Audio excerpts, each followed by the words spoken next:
नमस्कार शिक्षक साथियों, RSKMP पोर्टल पर प्रोजेक्ट अंकों की प्रविष्टि का कार्य प्रारंभ हो चुका है।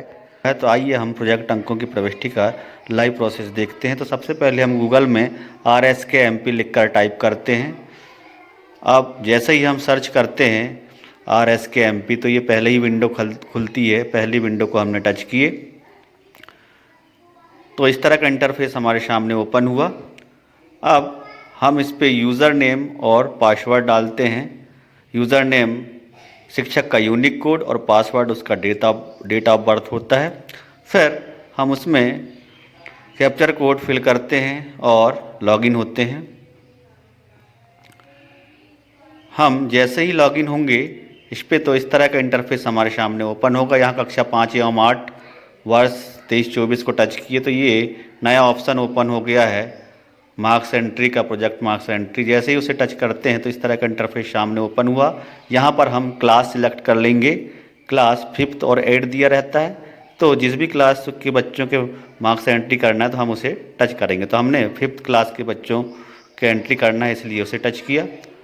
अब आप देख सकते हैं 5th में जितने बच्चे हैं सारे बच्चे हमारे सामने शो होने लगे हैं। तो यहाँ पर हम बारी बारी से सभी बच्चों के प्रोजेक्ट अंकों की एंट्री करेंगे। जो 20 अंकों का प्रोजेक्ट कार्य होता है उसमें सबसे पहले प्रथम भाषा में हिंदी के प्रोजेक्ट अंकों को डाले हमने। फिर इसके पश्चात द्वितीय भाषा अंग्रेजी के अंकों की प्रविष्टि किए, प्रोजेक्ट अंकों की। फिर अतिरिक्त भाषा फ्रीज है पहले से ही, तो अतिरिक्त भाषा में एंट्री नहीं होगा, अतिरिक्त भाषा हमारे यहाँ होती नहीं।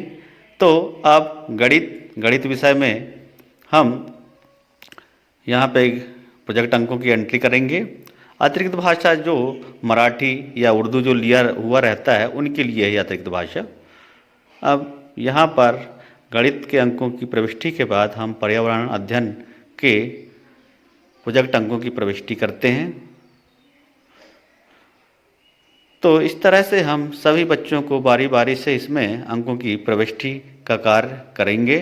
जो भी उन्होंने प्रोजेक्ट कार्य में 20 अंकों में से जो मार्क्स प्राप्त किया है तो उनको हम यहाँ पे प्रविष्टि का कार्य करेंगे। मान लो यदि किसी बच्चे के अंकों की गलत प्रविष्टि हो जाती है तो आप इसे दोबारा प्रविष्ट करके सेव कर सकते हैं।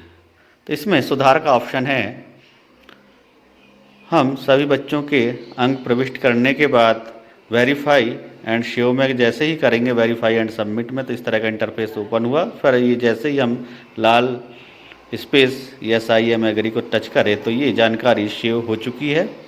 अब हमें चेक करना है अंकों को, तो पुनः क्लास सिलेक्ट करें, क्लास 5th। अब आप देख सकते हैं यहाँ पे सारे बच्चों के अंक सामने, प्रोजेक्ट अंक शो होने लगे हैं। तो इस तरह से आप RSKMP पोर्टल पर कक्षा 5 एवं कक्षा 8 के बच्चों के प्रोजेक्ट मार्क की एंट्री